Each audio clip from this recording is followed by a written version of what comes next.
What is going on, world? Today's article comes from American Insider. Says Democrats' indictment of Trump backfires. 61 leftists charged under same RICO statute. In Georgia, President Donald Trump and 18 other people were indicted on criminal charges for alleging interfering in Georgia to overturn the 2020 presidential election. This is Trump's fourth indictment. The politically motivated charges are quickly beginning to backfire on Democrats. Not everyone faces the same charges in the Trump case. Controversial District Attorney Fani Willis decided to use Georgia's RICO Act, which refers to the Racketeer Influence and Corrupt Organizations Act. This strategy is historically reserved for crime organizations. Now that the gloves are off, Georgia's Republican Attorney General made a bombshell announcement related to the indictment of 61 radical leftists under the same statute.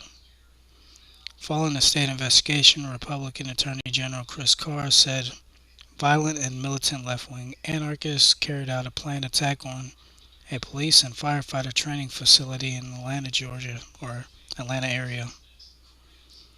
Anti-police liberals referred to as Cop City. The crime occurred during the destructive 2020 BLM riots. Georgia's expansive racketeering law, known as RICO, allows prosecutors to string together crimes committed by different people toward one common goal.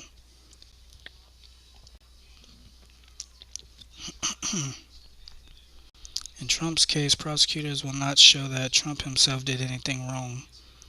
Instead, left-wing prosecutors will likely claim that others acted on Trump's behalf. This overly convoluted strategy requires mental gymnastics, which ultimately reveals the true desperation of Democrats who hope to stop Trump's 2024 White House bid. A RICO case will be extremely difficult for lawyers because it is difficult to develop a coherent trial strategy. Anthony Michael Kreis, a law professor at Georgia State University, said prosecutors will need to rely on co-defendants who seek deals in return for new evidence. The defendants who are left standing without plea deals and grants of immunity may especially feel squeezed as the process goes on, Kreis said. The RICO case against liberal militants is much different. This group carried out destructive and terrorist tactics against a $90 million police training center.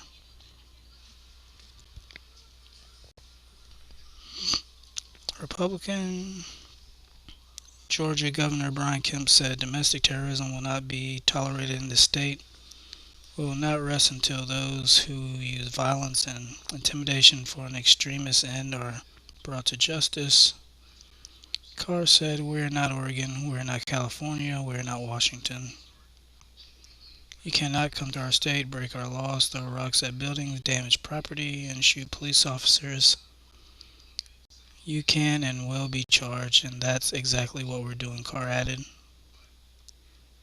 3 dozen have been charged with domestic terrorism. Of the 61 suspects indicted, only 13 are from Georgia.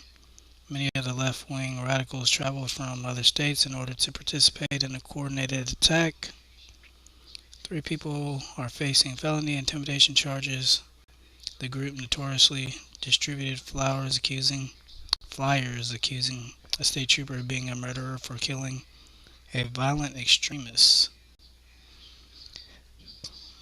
Yeah, so check that article out. It's on American Insider. Daily output. I'm Dre Day, and y'all have a good afternoon.